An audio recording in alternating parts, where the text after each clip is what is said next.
वैसे डिस्कस कर लेते हैं। एक है मीशो। मीशो पे काफ़ी ज़्यादा पिछली बार हमारे दर्शकों की टिप्पणियाँ आई थी कि इस पर आप लोग बात कम कर लिए हैं, इस पर जो है बातचीत कीजिए। कुछ लोगों के पास आईपीओ टाइम के है, कुछ लोगों ने बाद में खरीदा।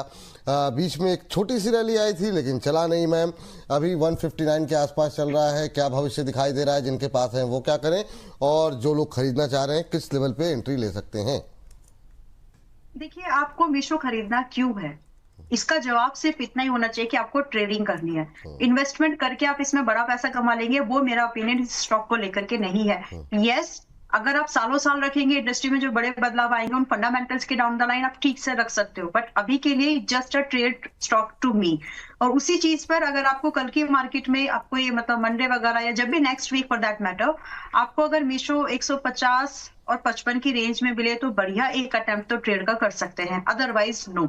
और जो स्टॉप लॉस है वो भी छोटा रखिए जितना हो सके, सिर्फ 142 रुपए का, 142 का ही स्टॉप लॉस रखिए। और मीशो में एक ट्रेड का प्रोबेबिलिटी बनेगी 150-55 के पास से, जो कि आपको 168 का एक टारगेट दिला सकती है कम से कम।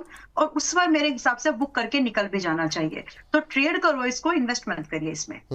ट्रेड करिए, इन्वेस्टमेंट के लिए शेयर नहीं है। पसंदीदा, आपके पसंदीदा शेयरों में शामिल, मतलब पसंदीदा है कि नहीं पता नहीं, लेकिन बातचीत कई बार हुई है आपसे लगातार ग्रो को लेकर के, और ग्रो पे बहुत ज़्यादा लोगों का रिटेलर्स का काफ़ी प्रेशर, हमारे दर्शकों का भी रहता है। अक्सर सवाल आते रहते हैं ग्रो को लेकर के, और सुबह के सेशन में कई बार आपके साथ डिस्कशन भी होता रहता है। ये हफ्ता उतना अच्छा नहीं रहा ग्रो के लिए, एक रेंज में काम काज करता हुआ दिखाई दिया है।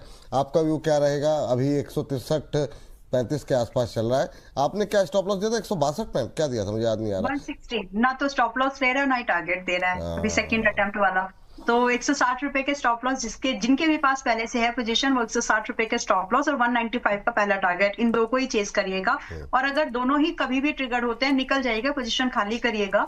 और एक और चीज मैं अभी बता देती हूँ कि मतलब इसमें इन्वेस्टमेंट के तौर पर कब इस पे नजर डालें, मतलब होता है ना कि गिद्ध की नजर से अगर आपको इसको देखना है कि कब खरीदना है, तो आपको 130 के आसपास का वेट करना ही चाहिए। आया नहीं था इसलिए ब्रेकआउट, मुझे लगा कि इसमें चलो इसको प्ले करते हैं। 1 रुपए से वो टारगेट रह गया था, लेट इट बी। बट अभी आपका स्टॉप लॉस 160 का ही होना चाहिए अगर आप इसको अभी भी होल्ड कर रहे हैं। क्या अभी इसमें फ्रेश मार्केट में खरीद ले? अब नहीं खरीदना है, क्योंकि जितना ये 160 के नजदीक, 165 के नीचे चल रहा है, उतना ही यहाँ पे धड़कनें बढ़ती है। तो लेट इट बी, अभी सिर्फ 160 रुपए का स्टॉप लॉस मेंटेन करिए। फ्रेश लॉन्ग नहीं करना है तो 130 से पहले नहीं करना।